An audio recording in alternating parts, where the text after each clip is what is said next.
sistema, né? Por exemplo, Jesus falava de Deus, mas ninguém conhecia Deus. Então Jesus comparava Deus com um pai de família, e comparava muitos ensinamentos morais com atitudes conhecidas do povo daquela época. Então Jesus utilizava, e no Oriente se utiliza muito esse sistema de parábolas, que é você explicar o desconhecido por aquilo que você conhece. Então nós conhecemos muito pouco sobre o espírito, mas hoje nós conhecemos o computador. Vocês dirão, mas o que tem a ver computador com espírito? Vamos lá, nós vamos ver. Porque nós somos imitadores da natureza. O que se passa no mundo físico aqui, passa-se no mundo espiritual. A doutrina espírita diz que é uma cópia. O mundo espiritual, a Terra é uma cópia. A humanidade terrena nada mais é do que uma cópia do que se passa no espaço. Então nós somos imitadores da natureza. O que se deve entender por lei moral? A lei natural é a lei de Deus. O que se deve entender por lei natural? Os espíritos respondem: a lei natural é a lei de Deus. É a única verdadeira para a felicidade do homem. Ela lhe indica o que deve ou não fazer, e ele só é infeliz quando desta lei de Deus ele se afasta. Então toda a nossa infelicidade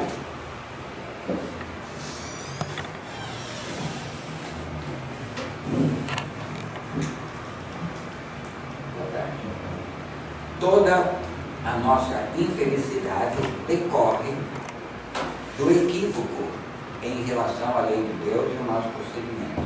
Quando nós procedemos em desacordo com a lei de Deus, assim como acontece com a lei humana. O que procede em desacordo com a lei humana, alguns a justiça consegue punir, outros passam beleza. Mas na lei divina isso é matemática, isso é perfeito.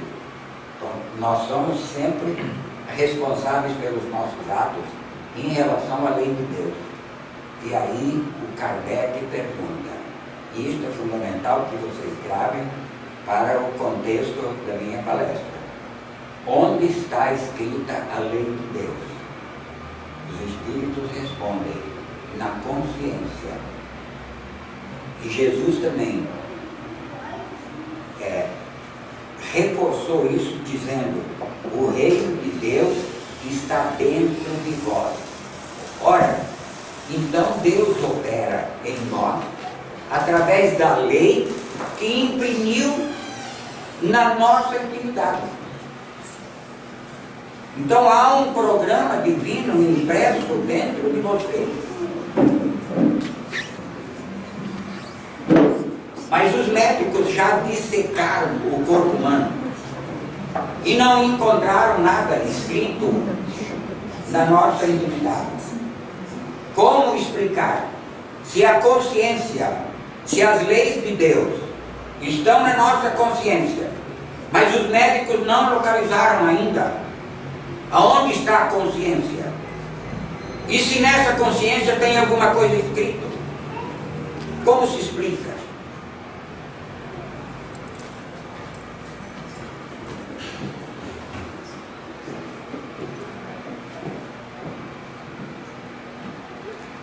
Eu fazia uma palestra, certa feita, sobre a Trindade universal, que para o Espiritismo só existem dois elementos na natureza: espírito e matéria.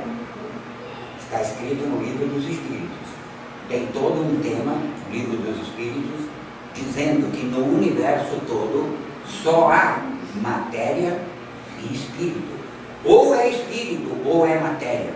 Não há uma parte do universo que não seja preenchido por matéria e habitado por espíritos. Evidente que a densidade é como a densidade populacional de um país. Existem regiões mais habitadas, menos habitadas. No universo também é assim. Existem regiões gigantescas que não têm habitação, mas que sejam inacessíveis ao espírito, isto não existe. O espírito tem sempre acessibilidade ao universo todo. Portanto, só existem dois elementos na natureza: ou é espírito e matéria, e Deus que criou os dois.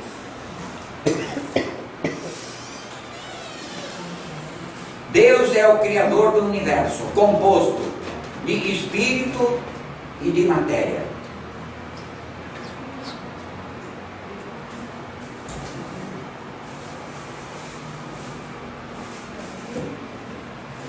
Todos entendemos isso? Então, no universo existe espírito e matéria. E a consciência está dentro de nós, impressa dentro de nós. Mas nem a medicina, ninguém ainda localizou. Aqui está a consciência do indivíduo. Onde que se localiza a consciência dentro de nós? E se existe mesmo a consciência? E que no universo só tem espírito e matéria. Mas o que nós enxergamos do universo? Alguém enxerga espírito? A grande maioria não enxerga espírito. Embora o livro dos espíritos diga que na natureza tem dois elementos: espírito e matéria. A dificuldade está em se provar que existe espírito. A grande maioria não acredita. É muito mais lógico você acreditar no fenômeno material do que acreditar que existe espírito ou qualquer fenômeno. Por isso a grande maioria da humanidade sempre foi materialista. Os espiritualistas, as religiões que se baseiam no espírito, mas não tem lá essa certeza de que há mesmo espírito e que o espírito é o agente do nosso corpo, que o espírito é mais importante que a matéria. É difícil provar que o espírito é que intelectualiza a matéria, que o espírito é que vivifica a matéria, e que o corpo físico, que é matéria, e que os médicos entendem que é matéria, e que dificilmente eles percebem a existência do espírito como elemento vivificador dessa matéria, organizador da matéria. É difícil entender isto. É mais lógico, por isso, imaginar que a morte acaba com o ser, porque é tudo o que se vê. Então é muito mais lógico se acreditar que a morte extermina com o indivíduo, porque você não enxerga o espírito se desligando do corpo. Você percebe que o corpo, a partir daquele momento que identificamos como morte, começa um processo de desintegração, mas não se vê nem quando o espírito nasce, que um espírito tome conta daquele corpinho, nem se vê, ou pelo menos a grande maioria não vê, não enxerga, de que um espírito de repente se afastou do corpo físico, desligou-se e com isso inicia o processo da morte.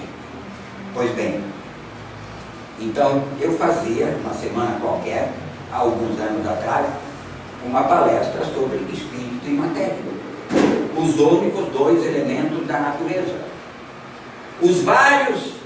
As várias modificações da matéria são estados especiais dessa matéria, mas será sempre matéria. Em todos os estados em que a matéria se apresenta, o resto é espírito. Ou é espírito ou é matéria. Pois bem, depois de ter essa convicção, ao longo dos anos estudando a doutrina espírita, de que existe Deus, espírito e matéria, eu fui fazer um curso de computação, de montagem e desmontagem e manutenção de computadores. E na primeira aula, quando o professor colocou os computadores desmontados na nossa frente, A primeira aula, ele diz assim: só existem duas coisas no computador: software que você não vê. Tudo que você vê, que você pode pegar, que tem peso, que tem forma, isto é hardware, isto é matéria. E o que você não vê. Mas que aquilo que você não vê é o que faz o computador funcionar, é o que dá vida ao computador, que é o software. Eu liguei imediatamente as duas coisas e falei: meu Deus, está aí a explicação agora palpável de como funciona o nosso corpo. Tudo que se vê, o que tem peso, o que tem forma, é matéria. Mas o que dá movimento a essa matéria, que faz com que você enxergue, fale, trabalhe, se movimente, corra, esse é o papel do software, que não se vê. É o papel do espírito. Então, eu pude, a partir de então, começar a perceber que assim como se diz, que Deus criou o homem à sua imagem e semelhança, essa semelhança certamente não é a da forma física, não é o corpo físico. Deus não necessariamente tem um corpo físico. A imagem e semelhança que Deus nos criou é nos seus,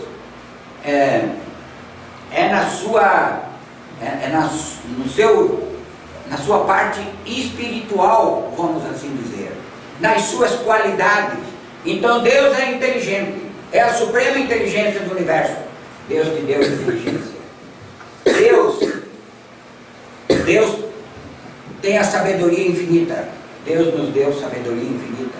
Deus é o Criador, nos deu a criatividade. Então Deus nos criou a sua imagem e semelhança, pelas suas características, pelas suas qualidades, vamos assim chamar de espirituais, porque Deus também não necessariamente é um espírito. Deus criou os espíritos, assim como nós criamos um relógio, e o nosso relógio não é um filho, não é semelhante a nós. Você criou o relógio, assim Deus criou os espíritos. Deus nos criou, não significa que Deus seja um espírito porque criou o espírito. Deus pode ter de outra natureza, e é esta natureza divina que Deus nos fez a sua imagem e semelhança. A imagem e semelhança daquilo que não é visível, não no corpo físico, porque se Deus estivesse sujeito a um corpo físico, estaria sujeito a todas as mudanças que a matéria, que caracteriza a matéria. Então Deus talvez não fosse eterno, porque o corpo não é eterno. Então Deus também teria que morrer e nascer. Então certamente que nós fomos criados à semelhança de Deus. E o homem, por sua vez, foi criando o computador parecido com ele mesmo, a ponto de que nos meus pensamentos eu digo que assim, quem conhece o computador conhece o ser humano, quem conhece o ser humano conhece Deus. É mais ou menos por aí. Esses estudos são inéditos. Vocês não vão ouvir ninguém falar isso na casa espírita, porque eles partiram a partir daquele momento, como eu falei, que comecei a ver que o meu instrutor de informática falou: no computador só tem dois elementos, ou é matéria ou é software, e o software é invisível. Quando você pega um celular, é a mesma coisa. Ali dentro, tudo que você vê tem peso, é matéria. Mas o celular faz com que ele funcione. É o software. Tira o software, você não consegue nem ligar. Ele tem carga, tem bateria, tem tudo, mas não liga, porque não tem o software. E o software é invisível. Por exemplo, digamos que esse aqui seja um pendrive. Um pendrive é um pouquinho maior, eu não trouxe um pendrive. Mas um pendrive é mais ou menos isso aqui. Eu tenho um pendrive que tem 10 anos de atividade. Nele estão inseridos todas as minhas palestras, todos os meus arquivos do meu trabalho. E você pega o pendrive, se você abrir, não tem nada aqui dentro. Aqui não tem cor, aqui não tem movimento, aqui não tem motor, aqui não tem nada. E pudesse se dizer, isso aqui vai dar a origem a toda essa vida que se apresenta numa tela, a todo esse movimento. É a mesma coisa do que o espírito que você não vê agindo no nosso corpo. Então, notem a comparação. Eu falei que tudo que Deus tem, Deus passou para o homem. As suas qualidades,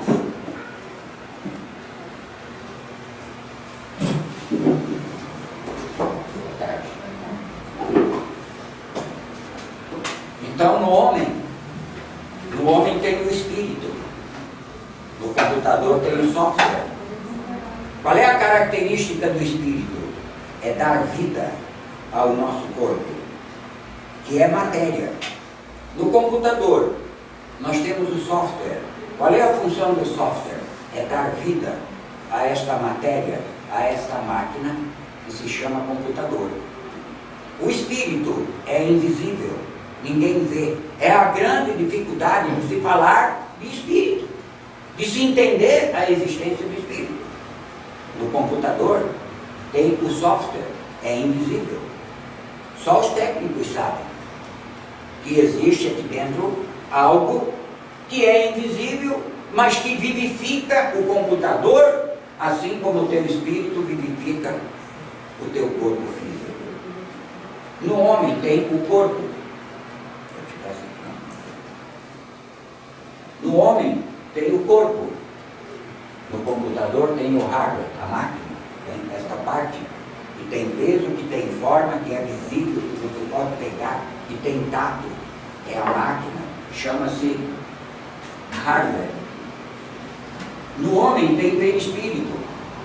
O perispírito é a ligação entre o corpo físico e o espírito. É algo importantíssimo. Não dá para você prender o espírito a um corpo físico sem o perispírito. Precisaríamos de uma aula toda só para falar do perispírito, mas só para que se saiba que a ligação do espírito para o corpo físico se dá através do perispírito. É preciso que tenha. Pois bem, até nisso o computador se iguala, porque para você instalar um software na máquina, você precisa de um drive. Você não instala direto um programa qualquer no computador se não tiver um drive. Assim também é.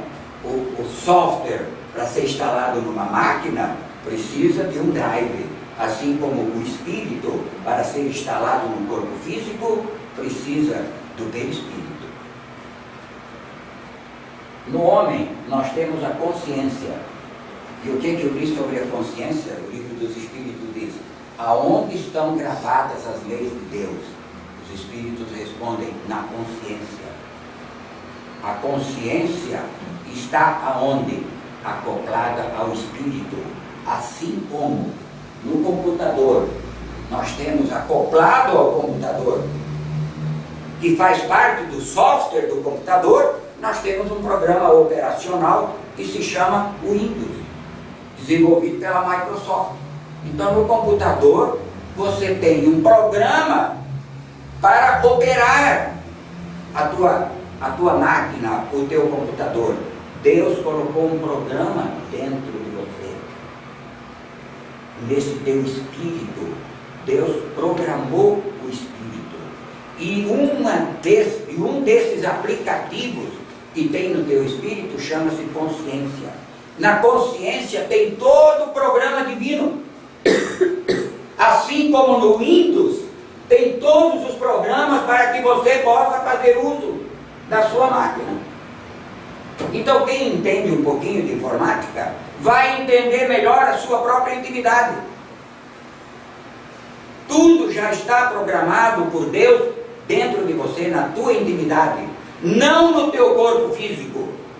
Porque este programa é para toda a eternidade e o teu corpo físico é para 50, 60, 70 anos, 80 anos, 90 anos. O nosso corpo físico é algo provisório e passageiro, mas este programa divino instalado dentro do teu espírito é para toda a eternidade. É para que você atinja a perfeição. Você já está programado para a perfeição. Essa perfeição é de longo prazo, não é algo que numa vida você atinja a perfeição. É por isso que nós nos conformamos quando vai chegando o fim da vida, ao invés de ficar com medo, meu Deus, está na hora de prestar contas a Deus.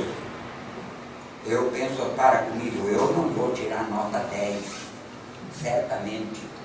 Deus não vai dizer, tirou nota 10. Mas se eu tirar uns 5,5, 6, já está de bom tamanho. Eu não quero é tirar 0. Porque 0 é para aquele espírito que fracassou total na sua encarnação.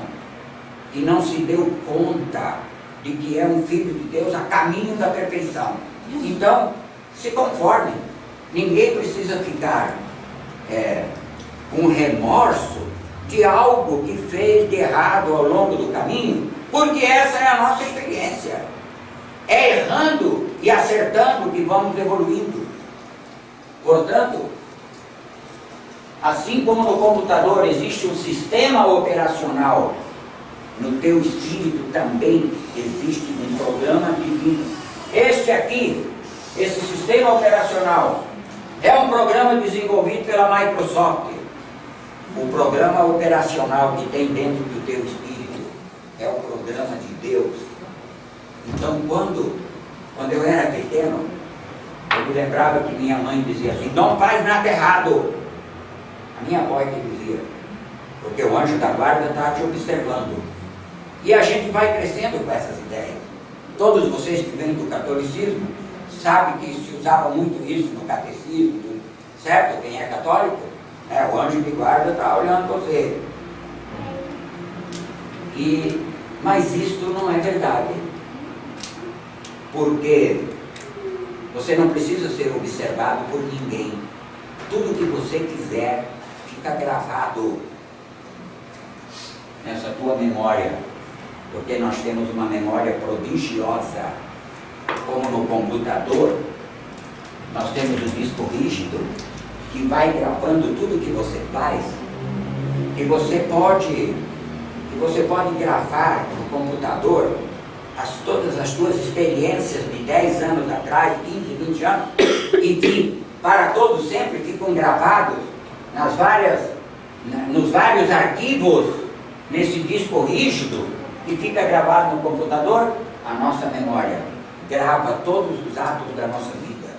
Todos os nossos sentidos têm uma pasta especial da nossa visão, tem um arquivo, uma memória para tudo que você vê. É por isso que nós temos uma memória geográfica.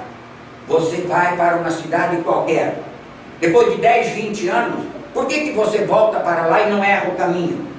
Porque você gravou na sua memória geográfica, a sua memória visual, que você tem uma memória, uma pasta, e ali estão gravadas todas as imagens que você viu. Todos os quadros que você viu estarão gravados para todo sempre nessa tua memória. Então tudo que a gente faz, não precisa ninguém ficar espiando. E não precisa você imaginar também que você pode fazer algo de errado porque você está sozinho. Você olha ao redor, não vê ninguém. Você fala, isso eu posso fazer, sei lá o que, eu posso fazer sozinho, mas enfim. Você nunca vai poder fazer algo errado ou certo que não fique gravado dentro de você mesmo. Então não precisa ninguém ficar espionando a nossa vida. Deus não coloca espião na tua vida para ver o que você faz de certo ou de errado, porque tudo estará gravado na tua própria intimidade. por este sistema operacional à semelhança do computador, que o computador, por mais top que seja, por mais atual que seja, por mais que seja um supercomputador, nada se compara com este programa operacional de Deus dentro de você, impresso na tua intimidade. Porque ali tem todo o programa divino. É por isso que quando você faz alguma coisa errada, você sabe que está fazendo errado.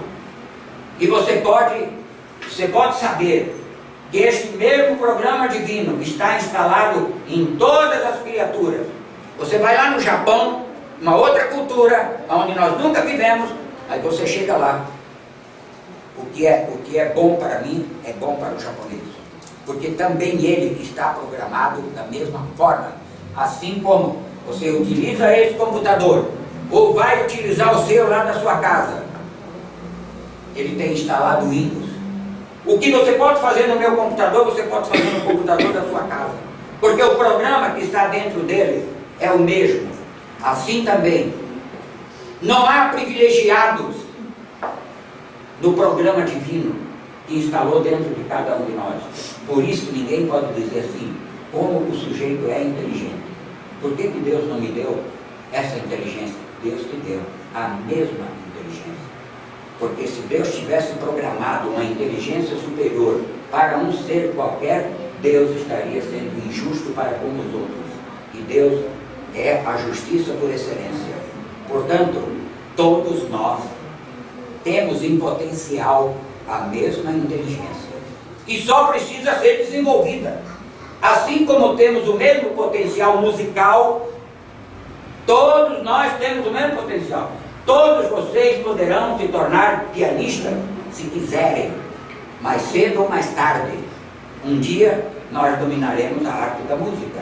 Por quê? Porque a mesma programação musical, a mesma ordem musical que Deus estabeleceu para o Beethoven, instalou lá no Beethoven, instalou em você também, só que o Beethoven desenvolveu ao longo, talvez, de milênios. Ele vinha se dedicando à música, e na última encarnação, aquilo eclodiu, porque durante muitas encarnações, o sujeito vem trabalhando a música, e quando ele reencarna, aquilo está na flor da pele, está na área de trabalho, não está nem lá no arquivo do computador, está na sua consciência, na sua área de trabalho.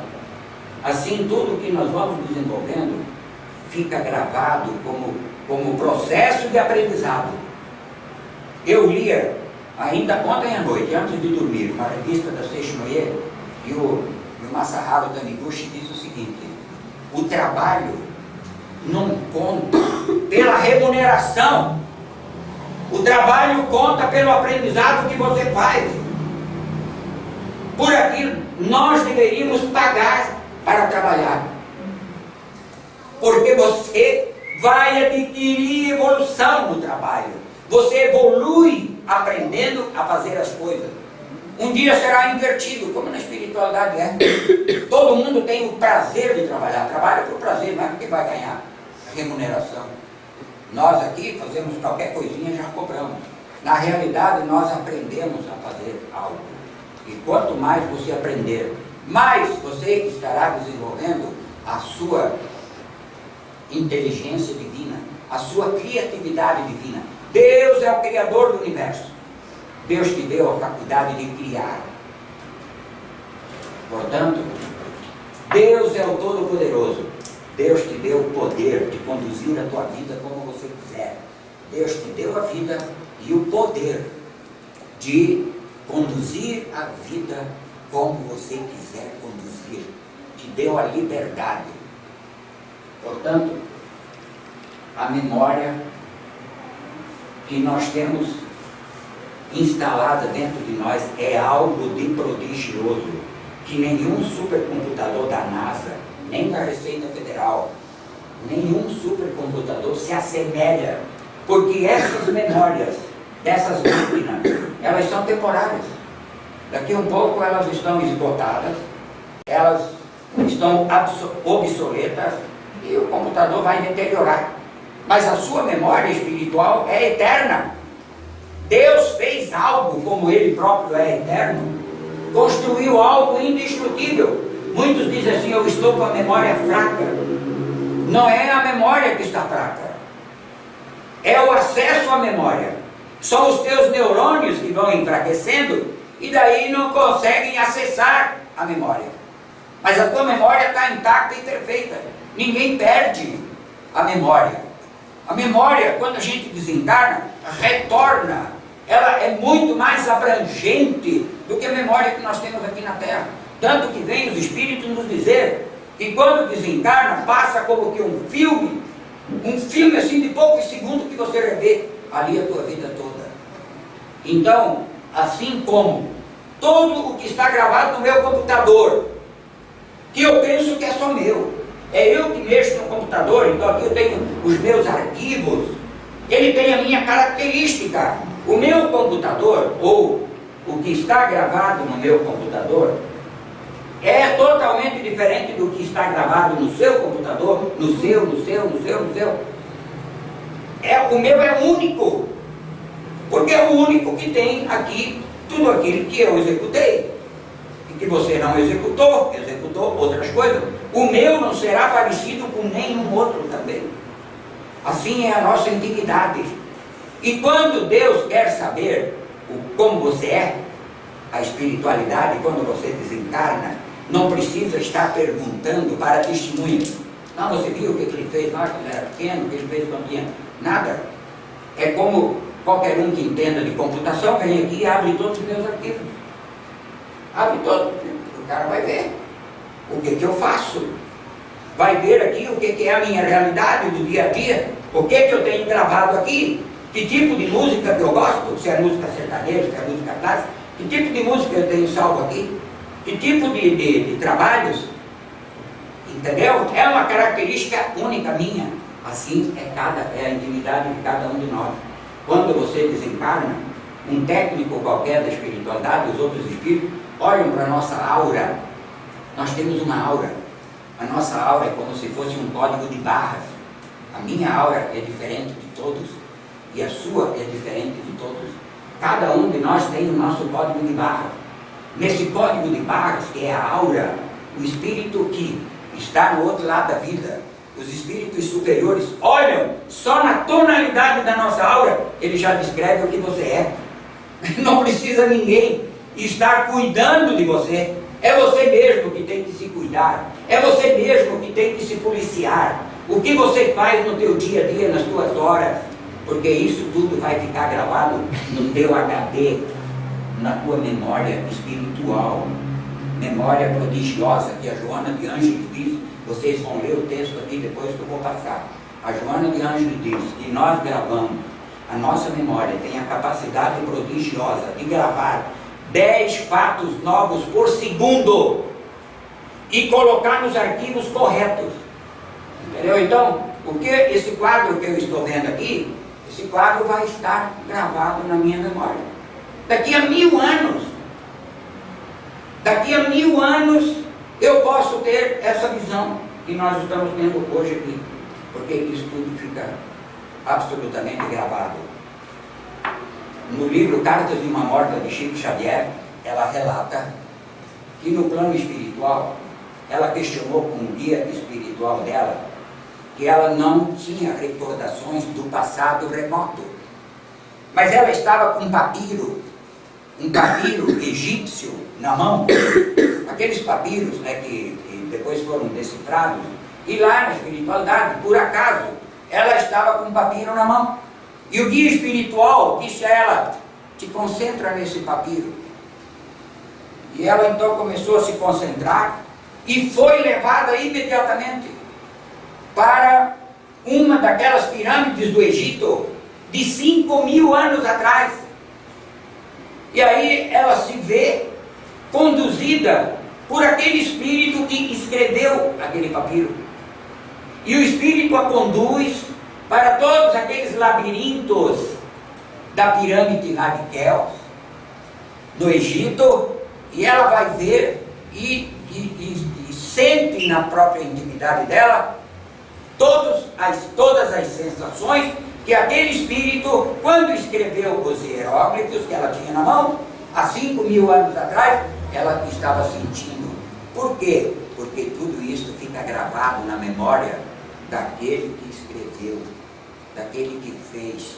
Portanto, diante agora de tanta corrupção que a gente vê, porque as pessoas ainda pensam que o crime pode ser perfeito, porque você faz as escondidas, porque não tem provas materiais. Então, os nossos políticos não foram informados disso. Eles imaginam que podem sim fazer o crime perfeito, porque fica escondido. Mas aí está a prova. Tudo vem à tona. E o que não vem à tona aqui, nesta vida, virá à tona no mundo espiritual. Nada escapa, porque ninguém consegue fazer um ato só sem que este ato esteja gravado na sua intimidade. E você mesmo pode notar isto, que quantas vezes você gostaria de desgravar da tua memória algum acontecimento infeliz que você fez e que você não gosta que ninguém toque no assunto. Mas vê se você consegue desgravar. Quanto mais você tentar desgravar, mais aquilo vem à tona. Uma atitude infeliz qualquer que a gente tenha cometido, você quer esquecer. Por que não esquece? Por que a semelhança do computador você não deleta? Porque a memória do computador nós podemos deletar. Mas a memória espiritual não deleta. Nós não temos poder sobre a nossa memória espiritual. Não dá para deletar.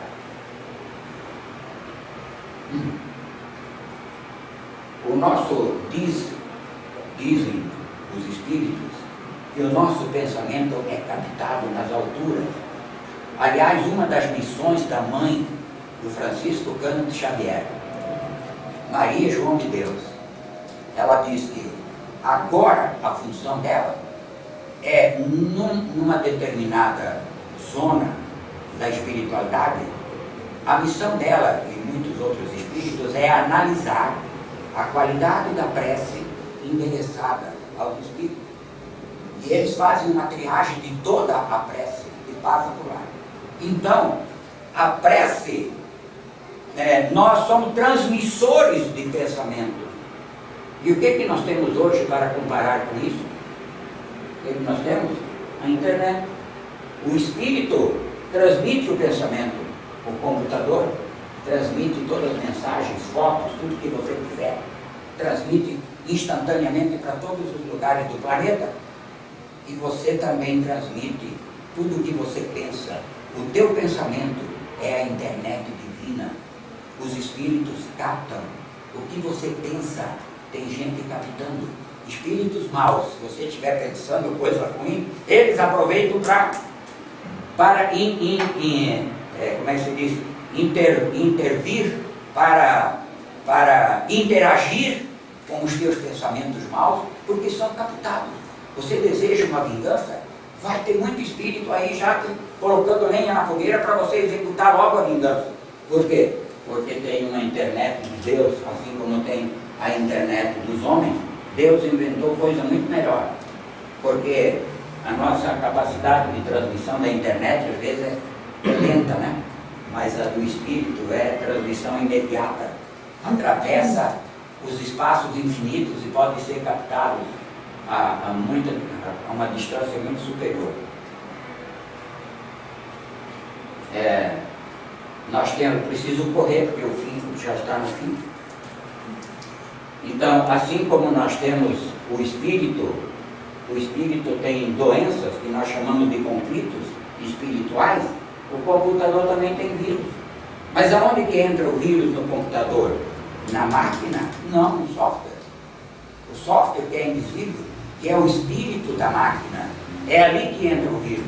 O vírus vem através do software, que você não vê, e você não vê o vírus.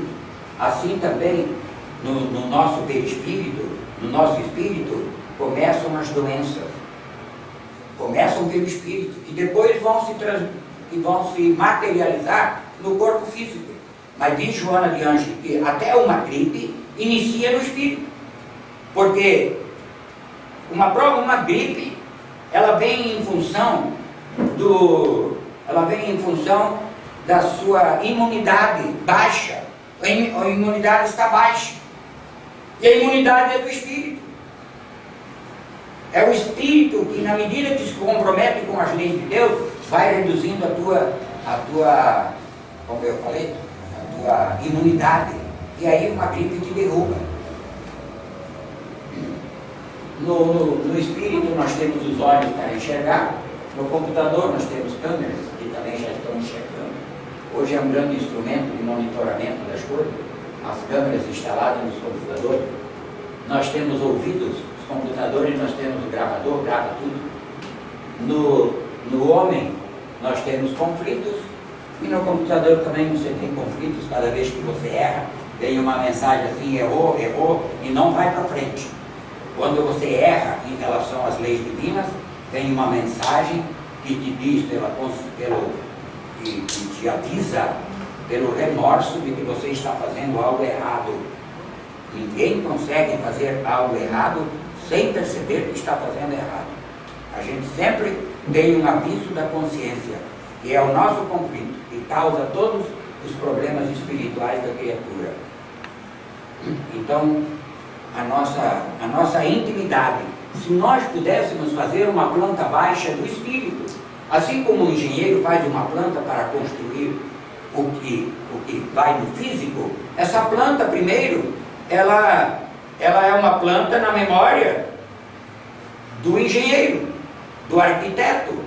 Ele arquiteta primeiro na memória, depois ele vai passar para o papel. Se nós pudéssemos fazer uma planta baixa do espírito, eu diria que o espírito é mais ou menos isso.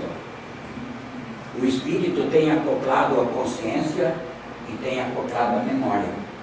São dois instrumentos que ele não pode alterar, que ele não pode burlar, nem a consciência.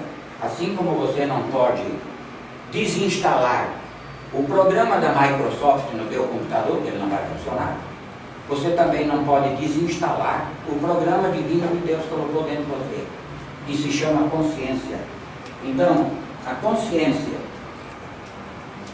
que é o programa que o Espírito tem acoplado a ele, que ele não pode mexer, que ele não pode alterar, é a consciência. E a consciência tem as leis morais que me levou a fazer esse trabalho. Quando eu li, as leis morais estão impressas dentro de você. Quando Jesus disse o reino de Deus está dentro de você, mas de que forma ele está dentro de você? Em forma de uma vontade de Deus, impressa num programa de Deus, que está na tua intimidade. E aqui tem todas as leis morais, a lei do trabalho, a lei de transformação, de igualdade, de progresso. Cada uma dessas aqui dá uma palestra, eu não vou me estender, mas só para que vocês tenham a certeza de que toda a vontade de Deus para que você atinja a perfeição já está gravada na tua intimidade. E cada vez que você não cumpre uma dessas leis, você sofre as consequências. Então, o Espírito também tem acoplado a si uma memória que, segundo Joana de Ângeles, grava tudo até 10 fatos por segundo, e que esta memória é inviolável. É como se fosse uma caixa preta de um avião que vai gravando tudo o que acontece durante o voo, durante a conversa dos pilotos, fica tudo gravado. Essa caixa preta inviolável, indelete, quer dizer que não dá para deletar. O que você faz está feito, não adianta se arrepender no dia seguinte, já gravou, já está lá, não tem o que mudar. Você não tem mais como deletar qualquer ato da sua vida. O que você fez há 1 hora atrás está feito, não mexe mais. Essas gravações aqui, elas vão atingindo níveis de memória que os estudiosos aí da psique humana já falaram em consciente, subconsciente e inconsciente. inconsciente profundo, tá? E isso aqui tudo gera a nossa inteligência, porque todos esses fatos gravados vão gerando a nossa inteligência e a nossa criatividade, porque tudo fica gravado. Quando uma criança coloca o dedo numa tomada, você diz assim: filhinha, não põe o dedo aí que você vai dar um pau. Mas ele não acredita, ele vai lá e coloca o dedinho. Nunca mais, no resto da vida, aquilo fica gravado, primeiro no consciente, nos primeiros tempos, depois vai para o subconsciente, no inconsciente, e vai embora. No inconsciente, ela nunca mais vai colocar o dedo na tomada, nem daqui a 50 anos, porque ela tomou um choque quando ela tinha 5 aninhos. Não põe mais o dedo na tomada o resto da vida. São as experiências que nós vamos adquirindo que vão criando a nossa inteligência e a nossa criatividade, porque vão ficando registrados os resultados daquilo que você experimenta. Quando que a coisa está no consciente comparado com o computador? Quando está na tua tela. O que está na tela aqui é o que você está usando, é o consciente. O que está na tua barra de trabalho ali embaixo, vamos assim dizer, não está na tela, mas também não foi desgravado, está no teu subconsciente. Quando você quer, aquilo vem à tona. Você quer um arquivo qualquer aqui do teu computador, você vai lá e entra no arquivo, abre aquele arquivo. Então, de vez em quando, o subconsciente age muito sobre o nosso consciente. São as nossas experiências um pouco mais antigas, os nossos hábitos, os nossos costumes, que de vez em quando desabrocham no nosso consciente e a gente acaba cometendo os mesmos erros e os mesmos acertos também. Então, só para que vocês entendam, que nesta memória, essa memória, os fatos vão se sedimentando e a ponto de que as nossas vidas passadas, muito como de 5.000 anos atrás, estão aqui, ó, no inconsciente profundo.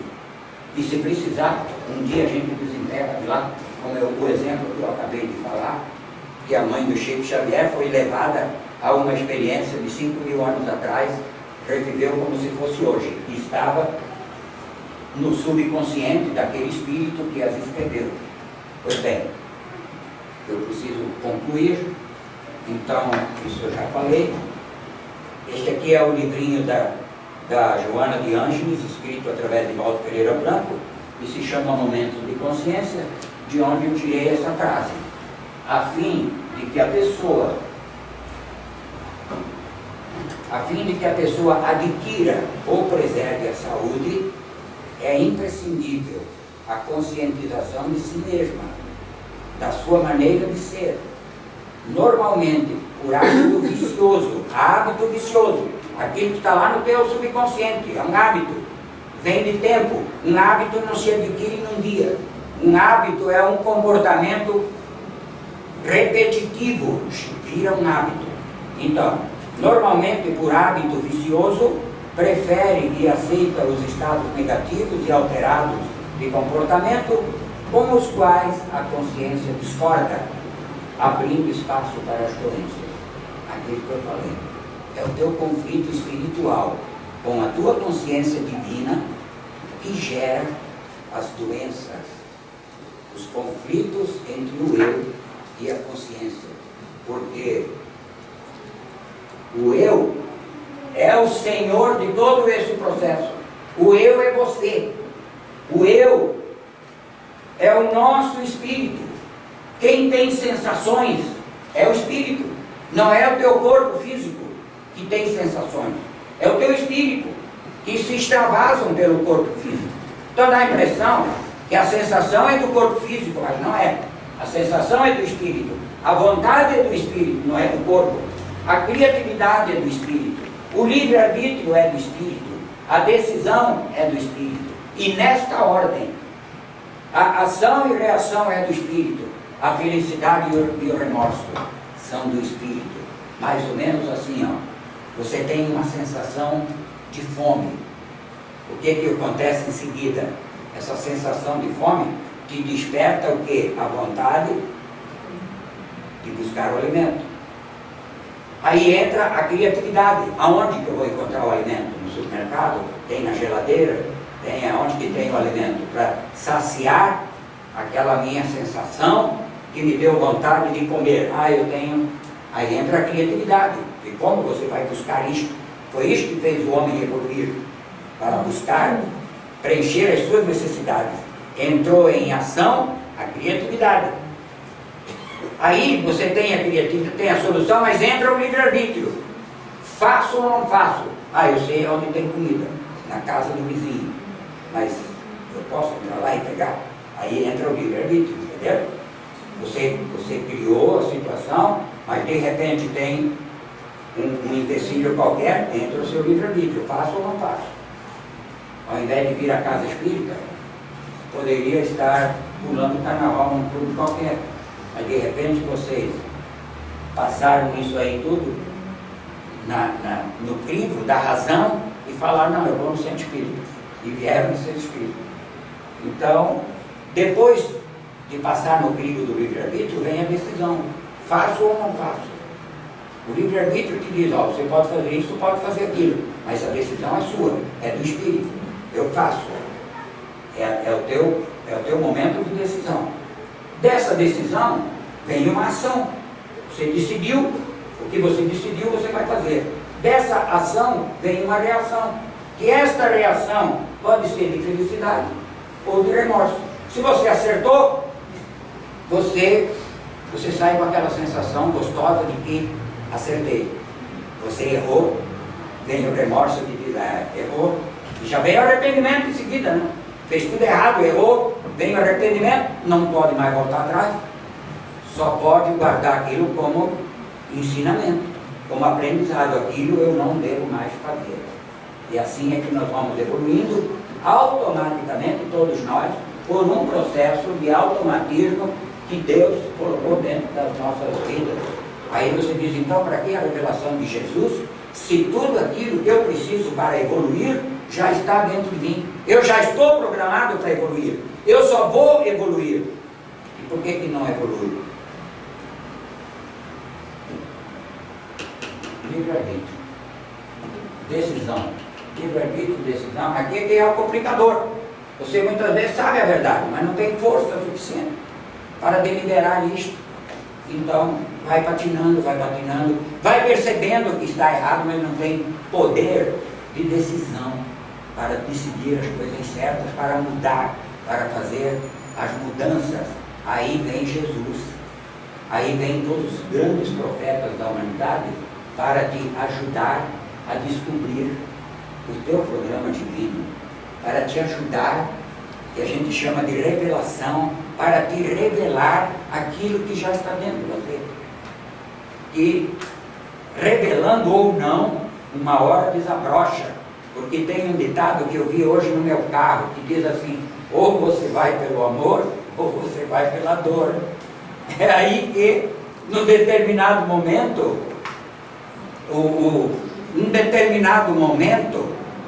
o criminoso diz assim, o crime não compensa, não posso mais fazer isso. É o momento da libertação, é o momento da guinada, é o momento que você transforma a tua vida, quando você se dá conta de que aquele comportamento não é mais compatível com as tuas ânsias de felicidade. E aí você diz, eu tenho que mudar. É sempre esse grande momento. Eu vou encerrar, porque já está cansativo para muita gente, como um poema de gratidão a Deus por esta tarde maravilhosa, por estes aprendizados que eu sei que é bom para mim. Eu não estou agradecendo porque vocês receberam, eu estou agradecendo porque eu tenho convicção hoje de tudo isso que eu acabei de falar a vocês. Eu quero agradecer por mim, pela minha vida, e dizer assim, ó meu Deus, enquanto o mundo lá fora enlouquece e o desespero graça, nós te amamos, Senhor. Queremos dizer-te que amamos a vida, que para nós é bela e é consentida. Queremos dizer-te da nossa alegria, cantar-te a nossa ufania. Muito obrigado, Senhor, pelo que me destes, pelo que me dás, pelo ar, pelo pão, pela paz, pela beleza que eu vejo no altar da natureza, pelos meus olhos que podem fitar o céu, a terra e o mar, que acompanham a ave ligeira que corre fagueira no céu de anil e pousa na terra verde enfeitada de flores de tonalidades mil. Obrigado, Senhor, porque eu posso ver o meu amor. Mas diante da minha visão, eu formulo uma prece pelos cegos, que tropeçam na escuridão, que choram na solidão. Eu oro por eles, eu sei que depois desta expiação, numa outra encarnação, eles também enxergarão. Obrigado, Senhor, pelos ouvidos meus, que me foram dados por Deus, ouvidos que ouvem o tamborilhar da chuva no telheiro e a melodia do vento que move os ramos do salgueiro, ouvidos que ouvem a música do povo que desce do morro na praia a cantar, a música dos imortais que a gente ouve uma vez e não esquece jamais. Pela minha felicidade de ouvir, pelos surdos eu te quero pedir. Obrigado, Senhor, pela minha voz, mas também pela voz que ensina, que alfabetiza, que flauteie uma canção que o teu nome profere com sentida emoção. Considerando-se a minha melodia, eu te quero pedir por aqueles que sofrem de afasia. Obrigado, Senhor, pelas minhas mãos, mas também pelas mãos que aram, que semeiam, que agasalham, mãos do amor e da ternura, mãos que libertam da amargura, mãos de caridade, mãos de solidariedade, mãos de poesia, mãos de cirurgia, mãos que amparam a velhice, o sofrimento, que amparam na dor, mãos que amparam no seio, o filho de um corpo alheio sem receio, e pelos meus pés, que me levam a andar sem reclamar. Obrigado, Senhor, porque eu posso bailar. Diante do meu corpo perfeito eu te quero louvar, porque eu vejo na terra infelizes, aleijados, amputados, deformados, paralisados, e eu posso andar. Eu oro por eles. Eu sei que depois desta prova, na vida nova, eles também bailarão. Obrigado, Senhor, pelo meu lar. É maravilhoso ter um lar. Não é importante se este lar é uma mansão, ou uma tapera na favela, um bangalô, um barraco de dor, seja lá o que for. O importante é que dentro dele exista a figura do amor de pai ou de mãe, de esposa ou de marido, de filho, de irmão, a presença de um amigo, alguém que nos dê a mão, ou pelo menos a companhia de um cão, porque doloroso é viver na solidão. Mas se eu a ninguém tiver para me amar, nem um teto para me abrigar, nem um amigo, nem um cão para me acompanhar, mesmo aí eu não blasfemarei, nem reclamarei. Pelo contrário, te direi: obrigado, Senhor, porque eu nasci, porque eu vivi, porque eu aprendi. Obrigado, Senhor, pelo teu amor. Muito obrigado, Senhor.